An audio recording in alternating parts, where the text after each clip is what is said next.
खबर मिल रही है, जोधपुर के ओसिया में ब्लैकआउट कर दिया गया है। पोखरण में ड्रोन हमले की सूचना के बाद जोधपुर में भी ब्लैकआउट कर दिया गया है। तो जोधपुर के ओसिया में ब्लैकआउट की जानकारी है। इलाके की हर गली में इस वक्त अंधेरा दिखाई दे रहा है। वहां पर सिर्फ अंधेरा ही अंधेरा है क्योंकि ब्लैकआउट कर दिया गया। लोगों से अपने खिड़की दरवाजे भी बंद रखने की अपील की जा रही है ताकि किसी भी तरीके से कोई नुकसान यहां पर ना हो। तो जोधपुर के ओसिया में ब्लैकआउट कर दिया गया है। अरुण हर्ष हमारे संवाददाता जुड़ गए हैं ज्यादा जानकारी के साथ। अरुण, फिलहाल ओसिया में भी ब्लैकआउट कर दिया गया है। देखिए, जिस तरह के बदले हालात है, हालात में लेके प्रशासन और सरकार नहीं चाहती है कि कोई नुकसान हो। जिस तरह से जो दुश्मन देश है वो लगातार आम नागरिकों को निशाना बना रहा है और यही कारण है कि प्रशासन ने एहतियात बरतते हुए जो है ओसिया में भी जिस तरह से है ब्लैकआउट किया है। कह सकते हैं जोधपुर शहर के साथ साथ ग्रामीण क्षेत्रों में भी ब्लैकआउट हो गया है और फिलहाल जो है प्रशासन मुनादी भी करवा रहा है। और साथ ही साथ सबसे बड़ी बात यह है, ग्रामीण क्षेत्र के लोग इस बात को जानते हैं। 1965 और 71 का युद्ध देखा तो उन्होंने प्रशासन के द्वारा दिए गए नियमों की और हवाले से जो है पालना कर रहे थे। ये सबसे बड़ी बात है कि जिस तरह से जो ब्लैकआउट है वो पब्लिक की सुरक्षा के लिए है और लोग भी उसमें आगे बढ़कर सहयोग कर रहे हैं। बिल्कुल, और लोगों का सहयोग भी इसमें मिल रहा है। लेकिन जब पोखरण के आसपास कहीं जो है ड्रोन के हमले की जब बात सामने आ रही थी तो उसको लेकर के अभी फिलहाल यहाँ पर प्रशासन की तरफ से कुछ कहा जा रहा है ओसिया में? देखिए, अभी प्रशासन की तरफ से चूंकि संवेदनशील मामला है तो इस मामले में जब तक अधिकारी पुष्टि वो जो है विदेश मंत्रालय हो या डिफेंस ऑफ मिनिस्ट्री हो, जब तक नहीं करेंगे जब तक उस पर नहीं बोलेंगे। लेकिन कह सकते हैं प्रशासन ने एहतियात बरतते हुए और हमारे जो सूत्र है वो यही बता रहे हैं कि पोखरण में जिस तरह की हरकत हुई थी उसके बाद में जो है क्योंकि कल भी फलोदी का जो है एयरबेस है वो दुश्मन देश के निशाने पर था और आज भी फलोदी और ओसिया के बीच में करीब 70 किलोमीटर का फासला है। ऐसे में कोई भी ऐसा मौका नहीं देना चाहिए दुश्मन देश से जिससे उसका पता चल सके और यही कारण है कि ये ब्लैकआउट किया गया है।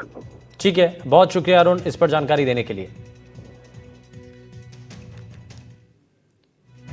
और चलिए अब खबरों में आगे बढ़ते हुए एक और बड़ी खबर का रुख कर रहे हैं। जानकारी मिल रही है श्रीगंगानगर से, जहां पर ब्लैकआउट हो चुका है। श्रीगंगानगर में ड्रोन हमले की खबरों के बीच ब्लैकआउट की जानकारी मिल रही है और पूरा इलाका इस वक्त अंधेरे में डूब चुका है।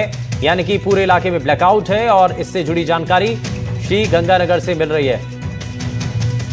प्रदीप कुमार हमारे संवाददाता जुड़ गए हैं। प्रदीप, क्या जानकारी मिल रही है इस पर? श्रीगंगानगर में भी ब्लैकआउट हुआ है?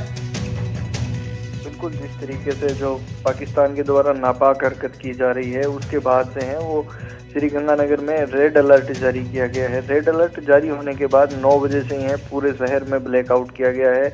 वहीं पूरे जिले भर में है वो ब्लैकआउट किया गया है, जिसके बाद से जो तमाम सुरक्षा एजेंसियां हैं वो अलर्ट मोड पर है। प्रशासन द्वारा लगातार लोगों से समझाइश की जा रही है भी किसी भी तरीके का जो लाइट है उसका उपयोग न करें। वहीं उसके बाद है जो स्थानीय प्रशासन है वो लगातार गश्त कर रहा है और पुलिस जो है चौक चौराहों पर पुलिस चाक चौबंद ड्यूटी कर रही है। वहीं तमाम सुरक्षा एजेंसियां हैं वो अलर्ट है। हालांकि अभी तक है वो पूरे जिले भर में शांति है, किसी भी तरीके की कोई ड्रोन एक्टिविटी की कोई भी सूचना है वो नहीं है। और बात करें देर रात की तो कल भी गंगानगर में ब्लैकआउट किया गया था और रेड अलर्ट जारी किया गया था, जिसके बाद रात करीब 1 बजे है वो जिला प्रशासन ने ग्रीन अलर्ट जारी कर दिया था। तो कहीं ना कहीं अब पूरे जिले में हाई अलर्ट है। पूरा जिला है वो अंधेरे के अंदर डूबा हुआ है और लोग है वो घरों में हैं और ब्लैकआउट का है वो पालना कर रहे हैं। जिसके बाद से कहीं ना कहीं आज जो जिला प्रशासन है उसने भी सख्त रुख अपनाया है और विवाह शादियों सहित जो तमाम ऐसे कार्यक्रम है जिसमें लाइटिंग होती है उन कार्यक्रमों पर रोक लगाई है। वहीं ड्रोन को लेकर भी जिला प्रशासन ने विशेष दिशा निर्देश जारी किए हैं और जितने भी जिले भर के ड्रोन हैं उनको संबंधित थानों में जमा करवाने के प्रशासन के द्वारा यहाँ पर आदेश दिए गए हैं।